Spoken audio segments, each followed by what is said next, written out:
पालघर जिले के नए collector doctor Indrayani Jakhar को प्राथमिकता देनी चाहिए। मटका जुआ, नशाखोरी और गुटखा जैसी समस्याएं समाज को जड़ से कमजोर कर रही हैं, खासकर युवा पीढ़ी को। इसके अलावा केमिकल कंपनियों द्वारा प्रदूषण फैलाने की समस्या भी गंभीर है, जिससे पर्यावरण और आम जनता के स्वास्थ्य पर बुरा असर पड़ रहा है। उम्मीद है कि नए कलेक्टर इन समस्याओं को सख्ती से नियंत्रित करने के लिए ठोस कदम उठाएंगे। प्रशासन को चाहिए कि अवैध गतिविधियों पर नकेल कसने के लिए नियमित निरीक्षण करें, स्थानीय पुलिस को सक्रिय करें और आम जनता को भी जागरूक करें। यदि कोई विशेष योजना या कार्रवाई शुरू होती है तो यह जिले के लिए एक सकारात्मक बदलाव ला सकती है। पालघर से जेपी जायसवाल की रिपोर्ट। येऊन सुद्धा त्यांना आपल्या किंमत देण्यात येत नाही। त्यांना वेगवेगळी कारणसाठी खूप बरेच दिवसापासून त्यांना तात्काळ ठेवलेलं आहे। त्याच्यात पण थोडंसं आपल्याला काहीतरी करावं लागेल। अगोदर तुम्ही देता आणि नंतर तुम्ही क्युरिंग काढता, क्युरिंग नसतानाही म्हणजे तुम्हाला एक्झॅक्टली जी व्यक्ती आहे, जी अधिकारी त्यांना काही इंटरेस्ट आहे की मुद्दामून तुम्ही लोकांना त्रास तेव्हा ते लक्ष द्यावं। मॅडम झाडं आणि बाकी घराचे पैसे मॅडम गेल्या वर्षी जुलै आणि ऑगस्टमध्ये तेव्हापासून आमची कलेक्टर कॉन्फरन्स आहे पुण्याला, ऑल कलेक्टरांची महाराष्ट्रामध्ये।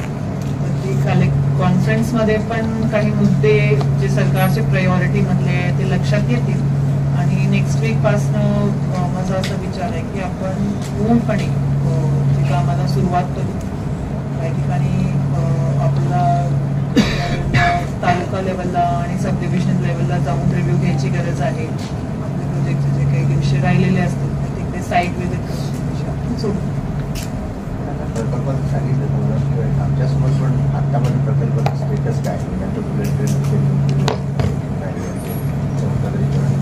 वाढवण्याचं सध्याचं स्टेटस त्या अधिकाऱ्यांच्याबरोबर जर आमच्याबरोबर शेअर केलं सो तेच एक विचार आहे। मे बी नेक्स्ट वीक पासून आपण कसं करू, माझा एक रिव्ह्यू होईल तर त्या रिव्ह्यूवरती एखादा शॉर्ट प्रेस नोट जो आहे तो आम्ही आपण सगळ्यांनी शेअर करू, म्हणजे त्याची आजची माहिती कळेल। आणि whenever we will be having any meeting तर प्रोएक्टिव्हली त्या मीटिंगची माहिती आम्ही सगळ्यांशी शेअर करू। तिथे एक सिस्टम होता जो महानगरपालिकामध्ये, तसंही फार अपेक्षा असतात की जे काही घडतंय ते इमिडिएटली कळलं पाहिजे।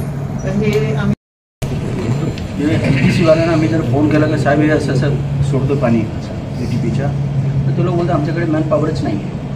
आणि पूर्वी काय असायचं की तिन्ही शिफ्टमध्ये फील्ड ऑफिसर असायचे, तर फील्ड ऑफिस राहत नाही आणि व्हॉइस मेलमध्ये ते टाकून देतात तुमच्या नंबरवर, कोणी त्यांना बोलू नये असं। त्यांना थोडंसं टाईट करा आणि माणसं त्यांनी मॅन पॉवर कमी माणसं द्या त्यांना। बरं मॅडम, एक दुसरा विषय असा आहे की मुंबई वडोदरा एक्सप्रेसवे, या मुंबई वडोदरा एक्सप्रेसवेमध्ये बऱ्याच जे जमीनदारक होते ते चुकीच्या पैसे वर्गल झालेले आहेत। म्हणजे माझ्या नजरेत आहेत, माझ्या नजरेत 16 कोटी रुपये माझ्या नजरेत आहेत की चुकीच्या माणसाला पैसे गेलेले आहेत आणि त्याची रिकव्हरी सुद्धा काढलेली आहे। म्हणजे डहाणू जे उपविभागीय अधिकारी आहेत म्हणजे त्यांनी पण रिकव्हरी काढलेली आहे। या संदर्भात अजूनही कुठल्याही प्रकारची रिकव्हरी आपल्याकडे जमा झाली मोठा विषय आहे मॅडम तो, कारण ज्यांना पैसे मिळायला पाहिजे त्यांना मिळाले नाहीये, ते प्रकल्प बाधित झाले, त्यांना पैसे दिले करून ते लोक अजूनही ते लढत आहेत त्या गोष्टीसाठी। पण महत्वाचं मला सांगायचं आपल्या शेवट आहे की आपण माझ्या माहितीप्रमाणे आपण डॉक्टर आहात, त्यामुळे पालघर जिल्ह्यामध्ये आरोग्याच्या संदर्भातल्या खूप बऱ्याच समस्या आहेत। तर या प्रकर्षाने आपण हाती घेतल्या तर त्या आपण त्याला हात घालून त्या समस्या त्या सर्वसामान्याशी निगडीत समस्या आहेत, तर त्याच्यावर फोकस करून आपण थोडंसं सुसह्य असं सर्वसामान्य जीवन होईल या दृष्टीने आपण थोडं बघा। ऍक्च्युली आरोग्यामध्ये सर्वात महत्वाचं असतं प्रायमरी हेल्थ केअर।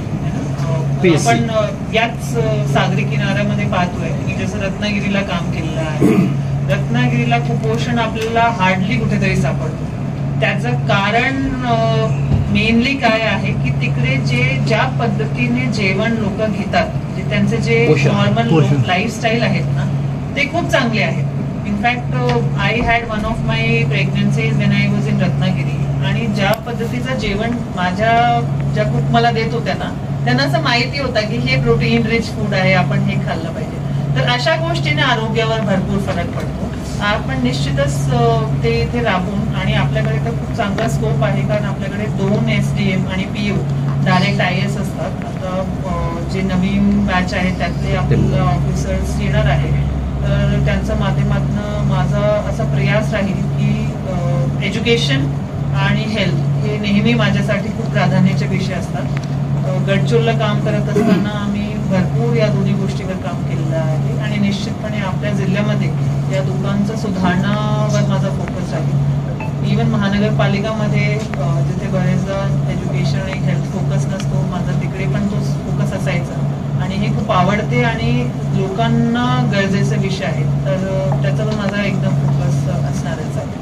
आणि थोडं प्लॅनिंग करून मी आपल्याशी बोलते.